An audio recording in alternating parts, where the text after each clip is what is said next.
Got a mathematical one today. What every real estate investor needs to know about cash flow and 36 other key financial measures, the updated edition by Frank Gallinelli. This is a good one on real estate, bunch of different math coming at you, formulas, all that good stuff. If you're a real estate investor, very much recommend it. It will completely change your view on how you measure your investments and what kind of returns you're getting. Link will be in the description. Let's get after it. So if it's not worth selling, it's not worth buying. That was his biggest point. You have to evaluate for the buy and for the sell, taking into account how much you're going to sell it for. Because if it's not worth selling, then it's not worth buying, you know?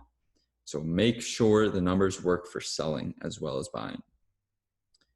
And he really stressed the discounted cash flow and the time value of money. So the time value of money means that, you know, in the future, $1,000 in passive income or cash flow from your rental properties is really only worth like $800. And in the future 5 years, when you're looking back, that $1,000 is now only worth like $800. So that's taking into account the time value of money with inflation and all that good stuff. And then you got the MER and the IRR, the internal rate of returns. These are crazy calculations. They take into account the future value of money and the discounted cash flow. Guys, they're very, very helpful. Definitely recommend using these.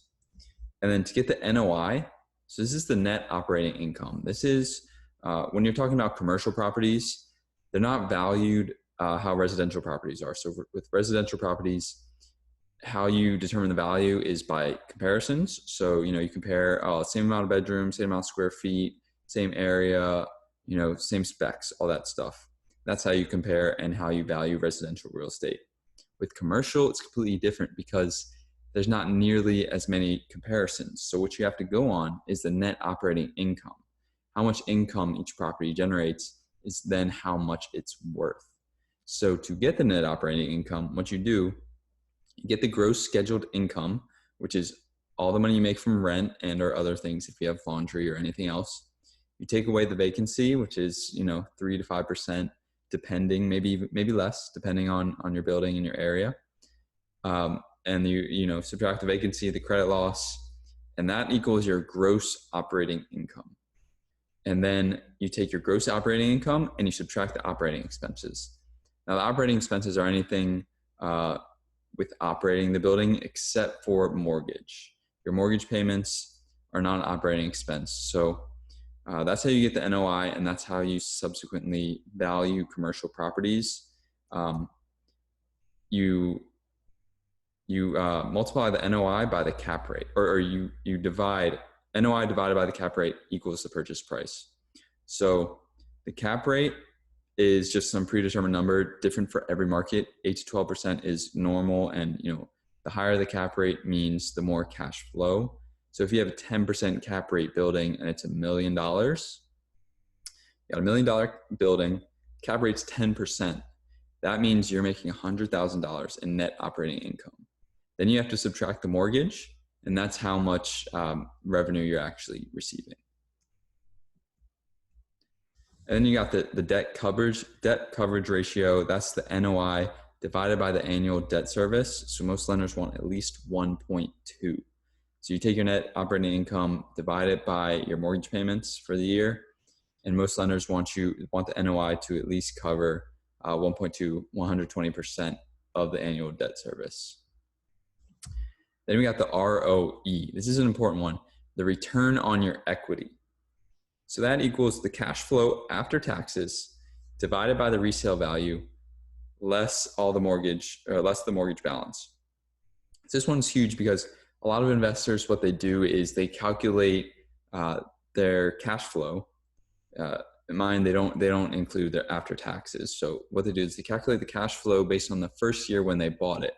So say you put $20,000 in a property, and you make, let's say, $5,000 per year on this property.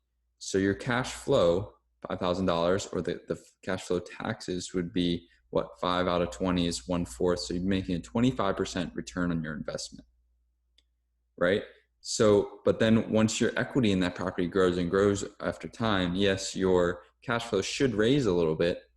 But say you have $100,000 of equity in this home now, it's been, I don't know, 15, 20 years, and you're only making like 6 grand in cash flow. Now, instead of that 25% return, you're getting a 6% return. So it's huge. With the ROE, the return on equity, what that does is allows you to analyze a property over the years. And there's usually a peak where if you sell it at that year, usually it's between year like 3 and 5 is what I saw in his book normally.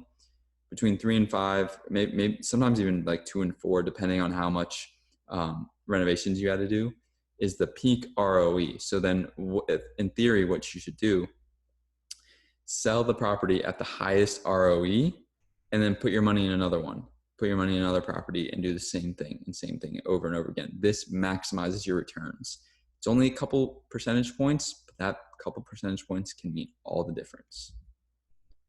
And I didn't think about this, but it's very simple. To find the monthly interest rate, just divide by 12 and divide 12 into your mortgage account amount. That's all you got to do. It's very simple. So guys, this was a heavy math book. Very, very good. Thank you for watching. Remember to like this video. Remember to subscribe to the channel.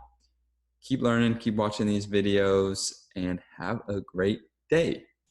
Hey guys, so lifelong learning and reading books is just one part of Sticky Habits University and Discipline 101. Imagine kicking all your bad habits to the curb, and imagine how successful you'd feel after implementing 10 new healthy habits.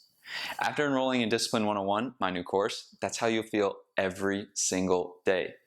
Because it's simple. It all boils down to constantly reinventing yourself through self-discipline and healthy habits, because that maximizes your freedom and it maximizes your fulfillment.